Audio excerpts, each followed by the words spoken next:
1. What does net present value, NPV, represent in investment analysis? A.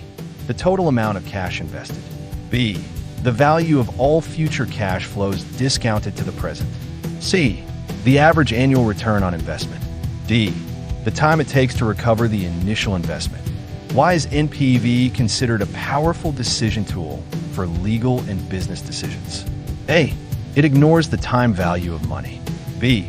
It provides an objective measure to evaluate investments. C. It always results in a positive value. D. It only considers cash inflows. 3. In contract negotiations, how can NPV analysis be used? A. To determine the legal enforceability of a contract. B. To structure and evaluate the financial terms of investment agreements. C. To calculate the number of parties in a contract. D. To assess only the legal risks. For what does the internal rate of return, IRR, indicate? A. The discount rate that results in an NPV of 0. B. The total profit from an investment.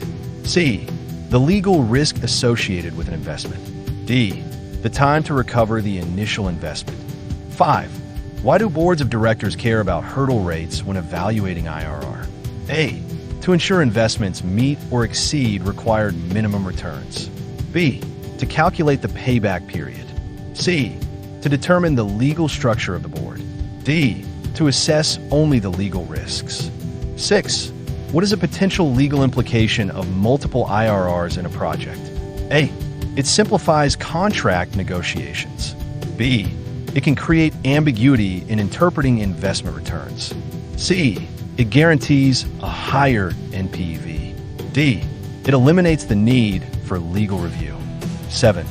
When NPV and IRR disagree, which metric should generally guide legal decision-making? A. IRR, because it is always more accurate. B. NPV, because it directly measures value creation. C. Payback period, because it is simpler.